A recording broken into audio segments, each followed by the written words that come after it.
with that then, the next item on the agenda is the alternative education and expulsion update.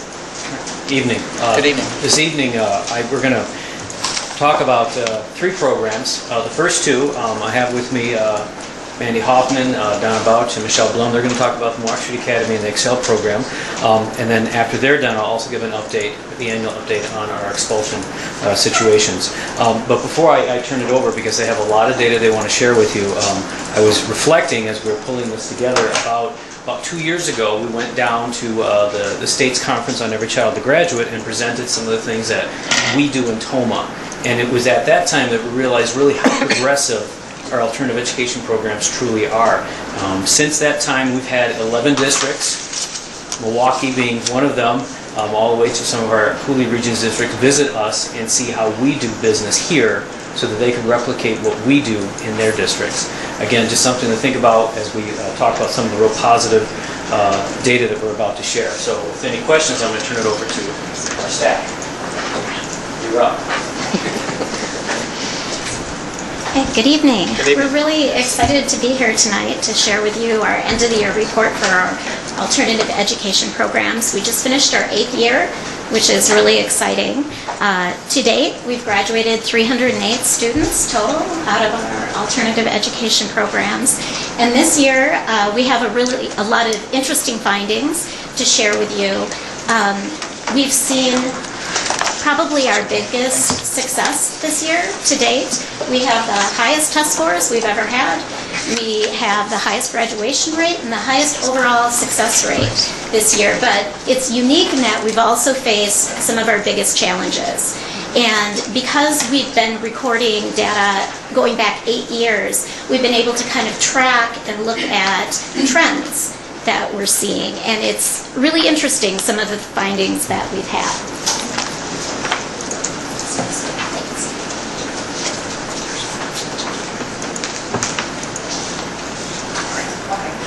So this is just some of our program statistics. Every year we keep track of the number of students who start in the program, how many come through the program, who graduates, who leaves the program either through transferring, or sometimes we have to dismiss them from the program depending on the circumstance. But this year, on the far right column, is this past school year. We ended up with 56 students in the Milwaukee Street Academy program alone. That doesn't include our Excel program. And of those 56 students, 5 ended up leaving the district, which gave us 51 students who were successful in the program, which gave us a 98% success rate. And that success rate includes graduates who graduated, and then also juniors who are on track to graduate the next year. As Mandy was saying, our program was very successful this year. Our test scores are the highest they've been. But we've also been working with a tougher group of students this year, so that's very impressive to us anyway that the students were that successful. This year we had 25 students involved in juvenile justice system. Those 25 students, total, they missed 58 days of school either because of court, juvenile detention center, or actually being in jail. So that was kind of a tough group to work with this year. And also we had a very large number of teen parents who either already have children or are expecting children. That was for boys and girls. And so 14 students this year who are teen parents, which is tough for them also. And we also had our highest number of homeless students this year who were at one time or another throughout the school year identified as homeless. So, a much more challenging group of students this year with more extreme needs than previous years. And in spite of all of this, we had a lot of success. We had the highest graduation test scores we've ever had. Our students scored in the top 25% nationwide of graduating seniors on their overall average test scores, which is pretty impressive. A very bright group of young people. And this is just kind of the breakdown, and you will have gotten this as well, about our test scores over the last 4 years or 3 years. And you can kind of see the percentages, but our overall test score, as you can see here, has gone way up, which is really exciting. Other tests that we give to the students is the TAPE test. They take the test when they enter the program and then again when they graduate. And it just tests them in reading, math, and writing, and it gives us a general idea of what grade level and month they fall in when they come to the program. This year, here's our percent increases, but when students entered, they entered around 9th grade for reading on average, math was a little over 8th grade, and then writing 7.5, so 7th grade, 5th month. When they exited at the end of the year, their scores had gone up. In reading, they went up over 3 grade levels to 12th grade, 6th month. In math, they went up almost 4 grade levels to 12th year to 2nd month. And then writing went up over 4 grade levels. So it's a big jump for these students. And a lot of our seniors are only with us for 1 year. Excuse me. So they take the TAPE in the fall when they first come in, and then they exit again at the end of the school year. So that's a large jump for our students this year. So they are typically taking this as a senior initially, or some are juniors? Sometimes they will as a junior if they come to us as a junior. We'll have to take it as a junior. So there will be a few. Most often seniors. Okay. So that's a 1-year change. Yeah, for a lot of them. Yeah. And we're seeing these increases across the board. The TAPE test isn't the only test they take. Of course, they take the graduation test, which we can compare to graduating seniors nationwide. They take the COMPASS test, and they take the SVAC test. And across the board, we're seeing these high scores and increases in what they're doing. We got talking during a collaboration period, and Dr. Skowronek mentioned that it would be really interesting to look at our graduation rates, and that we can look this up on the WINS website. And when we started this program 8 years ago, that was at a really pivotal point, because at that time, it was also coincided with the time where GED and HSCDs were no longer counted as high school graduating seniors. They used to count towards our graduation rate, and at that time, the time we started the programs with alternative ed, they were no longer counted. So we've never really seen what it would be like without these students being counted.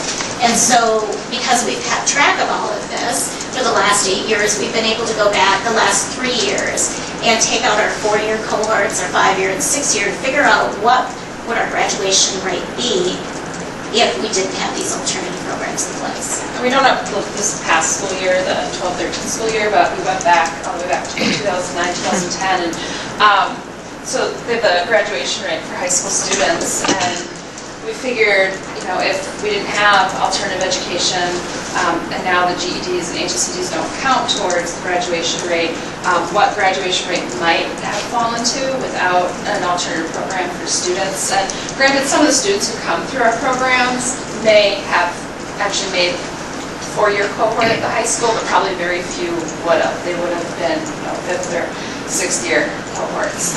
And that's, if they even decide to stick with education. So we just, to be curious, crunched some numbers, and so you can see how the graduation rate would drop if we didn't offer some kind of an alternative for students. So I think it's very important that we have the alternative education, and we do appreciate that it is supported by the school district, because it does mean a lot, I think, to students to have an alternative to graduate. And I'd just like to say, too, when we look back on our data going back 8 years, and we're noticing this trend in students and the obstacles they're facing seem to be greater and bigger hurdles placed for them to graduate, I think that perhaps we're on the cutting edge of being responsive to that. We have a different society, students are facing different issues, and our alternative programs let us be flexible and responsive to what they need. And it's a changing world, and the problems these kids face are pretty significant. And I think it's pretty awesome that our district has these alternative programs, and we're able to give the students what they need to be successful.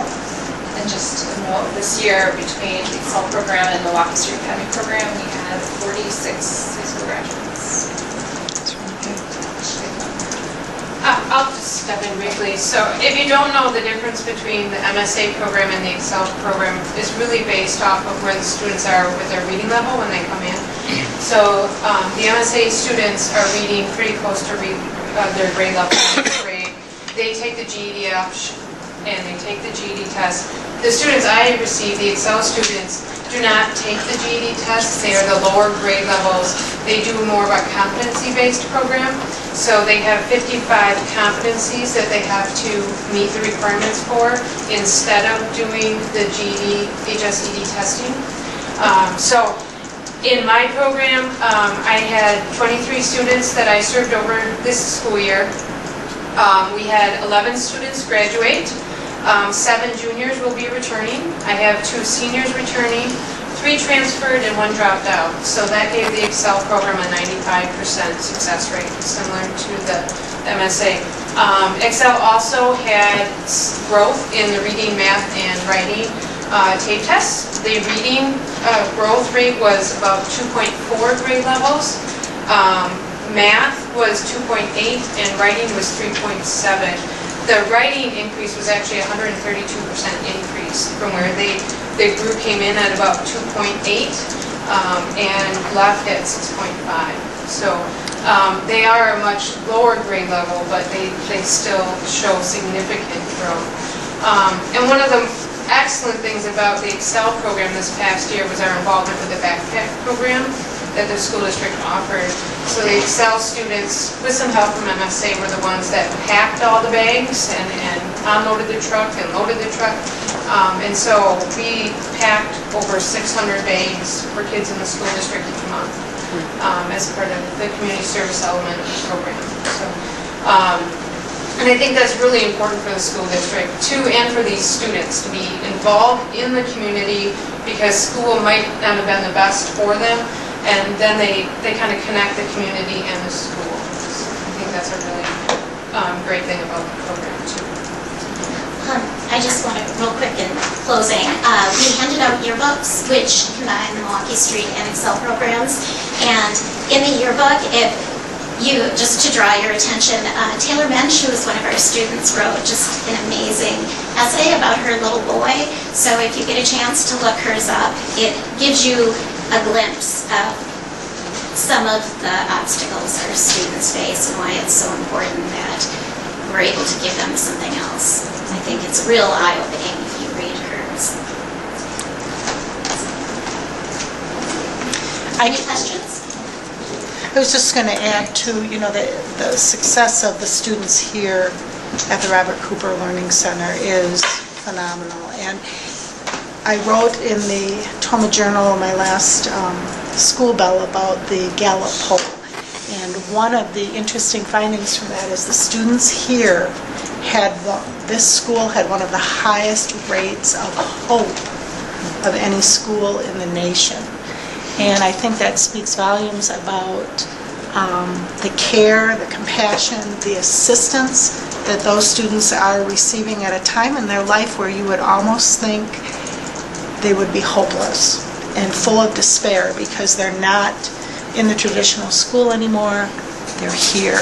And instead, being here, you've created that sense of hope for the future. I can do this and I will succeed. And I think that's a fundamental blessing of this program for those students. Well, we have amazing students to work with, and they're so resilient. And it never ceases to amaze me that they want to do so well, and they face so many horrible things in their life, and they come and they're trying and they're doing these great things, and it's probably the first time for a lot of them they really felt like they've had a success. Yeah. And it's so much. I mean, the numbers are great, but it's so much more too. It's the grandpa that comes the week after graduation and tells you thank you. Because their student went to graduate. Yeah. And the student, we just have a baby who stops by here to see us with the baby before they even go home. We're their first stop on the way back from the hospital. Yeah. And the students who stop in after 8 years and say hi, yeah, it's pretty amazing. We have an awesome job. Well, you do an awesome job. Again, when you got great staff that care about kids, that don't allow barriers to interfere with the goal of graduating that student, and that's really the key. And again, it's the Gallup poll that ranked Cooper, the students that ranked the Robert Cooper Learning Center the top 10% of the nation, is really a reflection on the staff and how much they care and they put the students first. And really that accolade goes to them more than anything else, because the students put their teachers there. And again, continuing with the positive information, it is also our annual report that you started last year, where you asked me to report on some of our expulsion data. Again, I have to go back quite a few years because of the numbers we're looking at here to kind of give us some statistical validity, but I'll start this off like I did last year with before we had the decisions programs in the Toma district, how we worked with students that were expelled. Yes, they were told it's going to be a long night, so they can go. What we did is we did gather up some data, which I gave to you last year. Before decisions, which is 8 years ago, 80% of the students that were expelled dropped out of school. Only 20% finished schooling either at our high school or in other school systems.